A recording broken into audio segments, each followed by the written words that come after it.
Hey guys, you're watching Boondocking with Dennis. 82 degrees. Aransas Bay, Rockport, Texas. We're on Shell Ridge Road. Wind is coming out of the southeast. 14 miles an hour with gusts up to 21. Let me show you this sky we got today. There's Aransas Bay.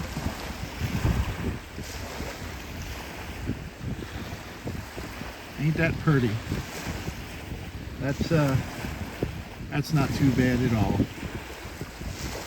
What do you think? Should I tell you the joke right at the beginning so I don't forget it like I've been doing? Did you guys hear about the grape that was an activist? Yeah, the grape that was an activist. It was just out there raising awareness. Oh, aren't you glad we got that out of the way?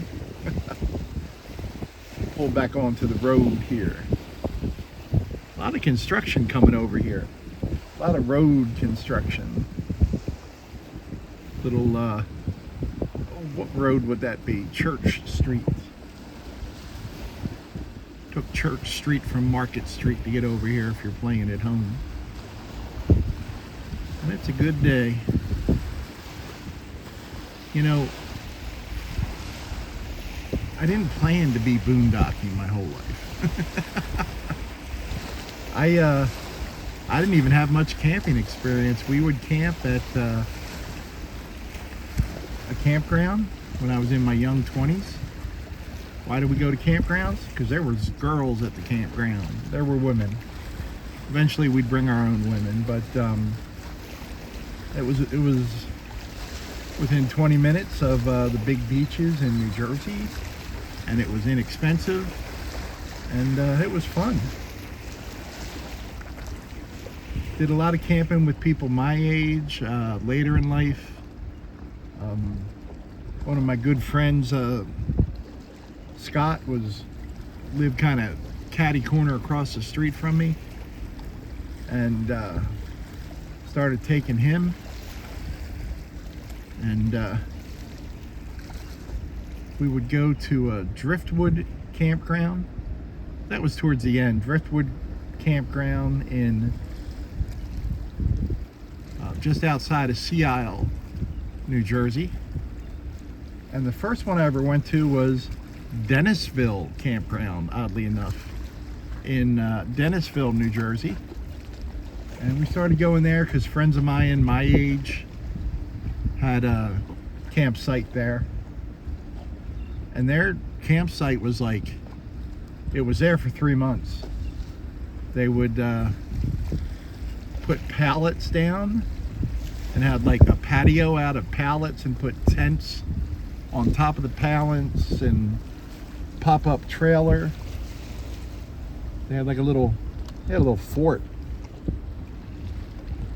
Take your showers at the bathhouse. They had a pool. They had a lake there, Lake Dennis. Friends of ours had a canoe we were allowed to take whenever we wanted. They had it under lock and key. Like you would lock up a bike, they locked up their canoe and take that out on the lake and go fishing. Sometimes just had a little boom box with us. I remember there's 2 cassettes I will remember for the rest of my life. We had one cassette down the shore, and it was Bryan Adams, his first album. Listened to it over and over. And one time my buddy Scott and I, last time I ever excuse me sorry about that. Last time I ever went to Maine to visit, we drove to Maine. Hey Eugene, good morning, good afternoon, I'm sorry. You keeping cool there, buddy? Just to review, all great blue herons are named Eugene. Sorry, I just pulled into a this little covered area is reasonably new, although that private property sign looks like it's been there a while. They might have repurposed that from somewhere. But Scott and I drove from Philadelphia, Pennsylvania to Ellsworth, Maine.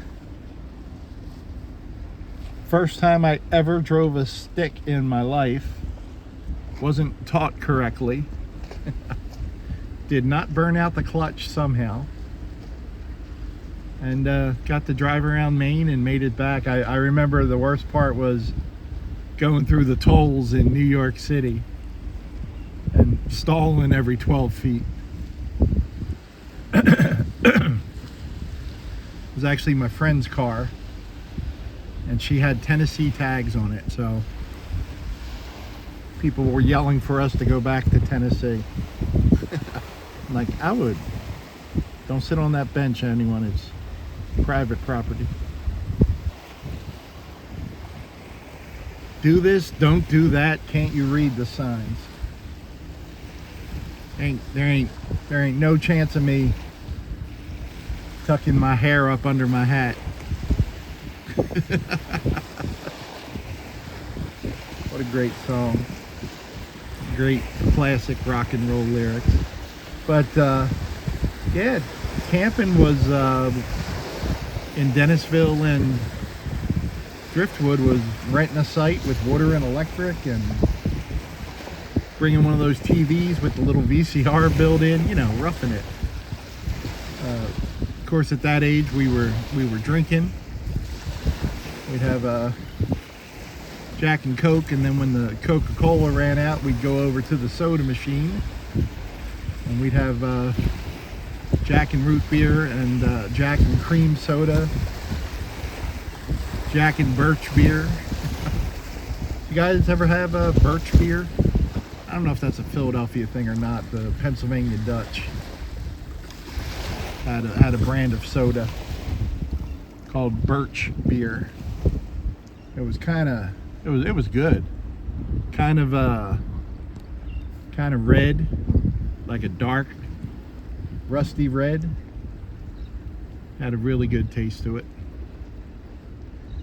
Man, I just feel like a lot of this work is new with this bulkhead and all down here. I kind of want to turn around and look at some houses. Private pier. There's an old rickety one.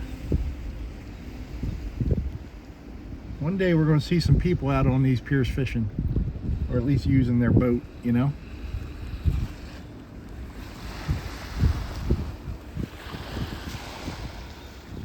This is where I try to park, places like this, when doesn't that just want to make you go to sleep? Just relax and enjoy the view. Yeah, I'm sneaking out of the dog sitting job for about an hour and a half every day, and I did find out I can upload there. I actually have really good Wi-Fi, so I can get back quicker and check on my buddies, make sure they're not in a fight with the cats out back. They are sound asleep on the couch. If they're not knocking the trash can over, which I put out of their reach, live and learn, right? Then everything is good. And we're back on this little gravel road here. I gotta tell you guys, it is a gorgeous day. I'm feeling good. I'm ready for a nap. I'm old and grumpy. I hope your day is going well. I did not think it was going to be 82 degrees today. I was sitting out back early with the dogs and just sitting in the sunshine, and I went, it is actually hot. It's not even warm. Let me ask you this. You think these people are University of Texas fans? Is that the Longhorns? Is that University of Texas? I don't know. Oh, I would like to congratulate the Philadelphia Flyers. They, the San Jose Sharks were 0-10-1. They hadn't won a game all year. Well, until they played the Flyers last night. They had let up, San Jose had let up 10 goals in their last game. Before that, they let up 11 goals. And last night they beat the Flyers 2-1. This is hockey I'm talking about, guys. I know virtually no one out there follows hockey but Bailey. So, hey, Bailey. And we can, yeah. Everyone in San Jose, you're welcome. FedEx guy making a U-turn. And we'll wait for him because he's working and I'm not. He's being real careful. You go ahead there, buddy. I wonder what he is doing. Probably making sure he's not running up on that grass. I know once he straightens out, he's going to haul ass out of here. There you go. Thanks for riding along today, guys. Look at that. He's going 8 miles an hour. He's crazy. Thanks for watching.